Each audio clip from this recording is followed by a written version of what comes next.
Hello friends, welcome back to trading with peace. इस video में हम बात करेंगे कोहिनूर फूड्स लिमिटेड के शेयर को लेके। आप लोग देखोगे कल के दिन यानी 18 जनवरी को स्टॉक ने बहुत अच्छा परफॉर्म किया और डे हाई पे अपर सर्किट लगाता हुआ स्टॉक 66 रुपये पे क्लोज हुआ है।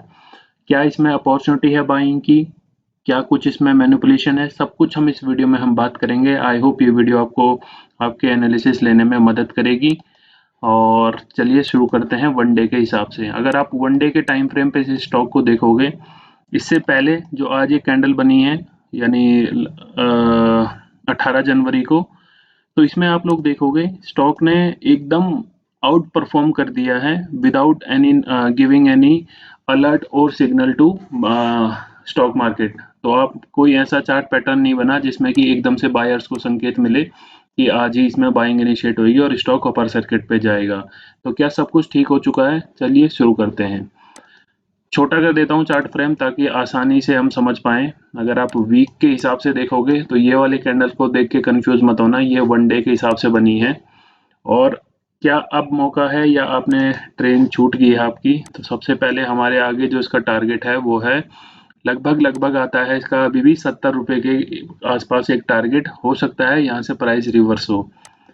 ये एक रेंज देखी आपने कि स्टॉक ने लगभग यहाँ पे कई यानी 4-5 महीने इस रेंज में वेट किया है। तो आई एम अज्यूमिंग ये रेंज को रिस्पेक्ट स्टॉक को देना पड़ेगा। हो सकता है यहाँ से कितनी बड़ी कैंडल फिर से बना दे ये, बट ये कहीं ना कहीं आके इस पे रीटेस्ट होके ही ऊपर जाएगा, तो हम मानेंगे कि स्टॉक में सब कुछ ठीक चल रहा है टेक्निकली।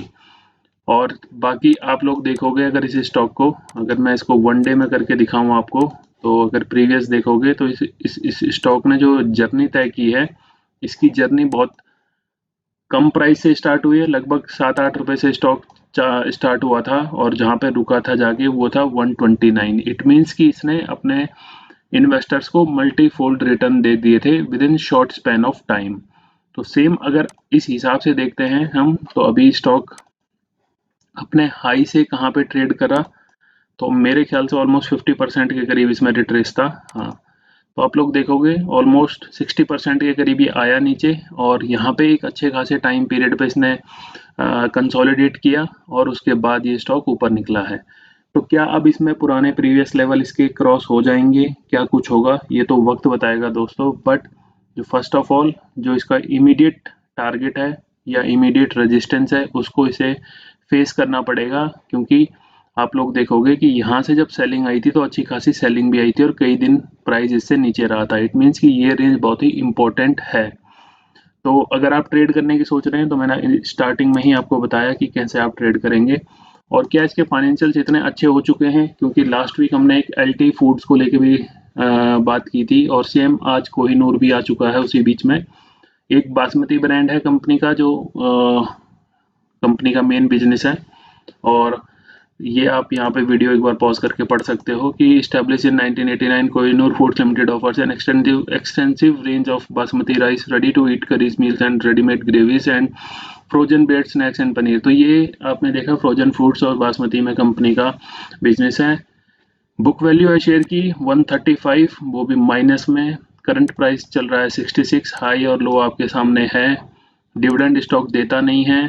सेल्स ग्रोथ माइनस में है। आरओसी आरओई सब कुछ माइनस में है।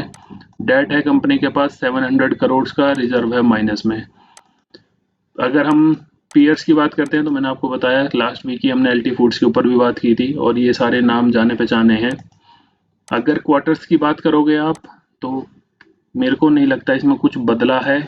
और ईयर ऑन ईयर की बात करोगे तो ऐसे कुछ आउट परफॉर्मिंग कंपनी के रिजल्ट्स हैं नहीं जो आप लोग इसमें अंधाधुन अपना पैसा लगाओगे। एक और चीज़ अभी बताने वाला हूँ, होल्ड कीजिए।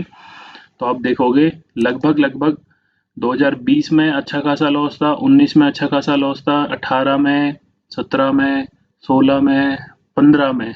तो इनमें अच्छा खासा इतना कंटिन्यूस लॉस होने के बाद आप देखोगे कंपनी की मार्च में भी जो सेल्स थी, पहले जो बड़ी थी, मार्च में एकदम से डिप हो गई है। वो भी 98 करोड़ के करीब कंपनी की सेल रह चुकी है। तो इट मीन्स कुछ ना कुछ गड़बड़ है और ऐसे नहीं चलता इन शॉर्ट।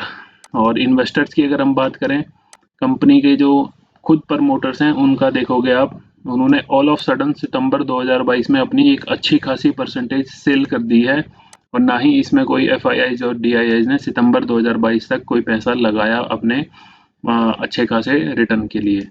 तो अब क्या किया जाए? तो डिसीजन वुड बी योर्स। आपने इसके फाइनेंशियल्स देख लिए हैं, आपने इसका टेक्निकल देख लिया है कि 8 रुपए का शेयर ऑलरेडी अच्छे भाव पे चल रहा है। मैं ये नहीं कहूँगा कि भाव खराब चल रहा है। इट मीन्स कि जिन्होंने 8 पे खरीदा था उनका पैसा 66 रुपए हो गया, तो उनको क्या दिक्कत है? तो बट आप ये गलती मत करना कि आप 70 पे खरीद के फिर इसका कई सालों तक वेट करो कि हम कहाँ पे जाएं और कहाँ रुकें। प्रॉपर एसएल लगाओगे तो आपका पैसा सेफ गार्ड हो सकता है, अदरवाइज आप फंस भी सकते हो।